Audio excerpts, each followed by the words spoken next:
काफ़ी समय पहले की बात है। प्रतापगढ़ नाम का एक राज्य था।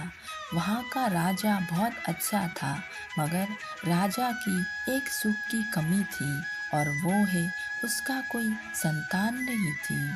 और वो चाहता था कि अब वो राज्य के अंदर किसी योग्य बच्चे को गोद ले, ताकि वो उसका उत्तराधिकारी बन सके और आगे की भागदौड़ की सुचारू रूप से चला सके। और इसी की देखते हुए राजा ने राज्य में घोषणा करवा दी कि सभी बच्चे राजमहल में एकत्रित हो जाएं। ऐसा ही हुआ।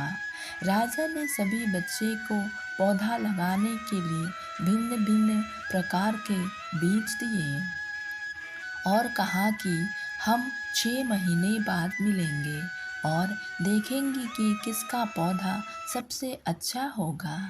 महीने बीत जाने के बाद भी एक बच्चा ऐसा था जिसके गमले में वो बीज अभी तक नहीं फूटा था, लेकिन वो रोज उसकी देखभाल करता था और रोज पौधे को पानी देता था। देखते ही देखते 3 महीने बीत गए। बच्चा परेशान हो गया। तभी उसके माँ ने कहा कि बेटा, धैर्य रखो, कुछ बीजों का फलने में ज़्यादा वक्त लगता है। और वो पौधा सींचता रहा। 6 महीने हो गए। राजा के पास जाने का समय आ चुका था, लेकिन वो बच्चा डरा हुआ था कि सभी बच्चे के गमले में तो पौधा होगा और उसके गमला खाली होगा। लेकिन वो बच्चा ईमानदार था और सारे बच्चे राजमहल में आ चुके थे। कुछ बच्चे जोश से भरे हुए थे, क्योंकि उनके अंदर राज्य की उत्तराधिकारी बनने का प्रबल लालसा थी।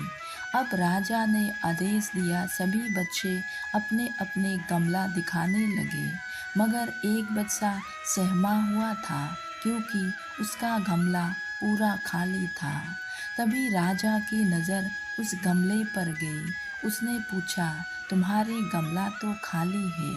तो उसने कहा, लेकिन मैंने इस गमले की 6 महीने तक देखभाल की है। राजा उसकी ईमानदारी से खुश था कि उसकी गमला खाली है, फिर भी वो हिम्मत करके यहाँ आ तो गया। सभी बच्चे के गमले देखने के बाद राजा ने उस बच्चे को सभी के सामने अपने राज्य का उत्तराधिकारी घोषित कर दिया। इस कहानी से हमें यही सीख मिलती है कि हमें परिस्थितियाँ चाहे जो भी हो, हमने अपनी ईमानदारी के साथ आगे बढ़नी चाहिए।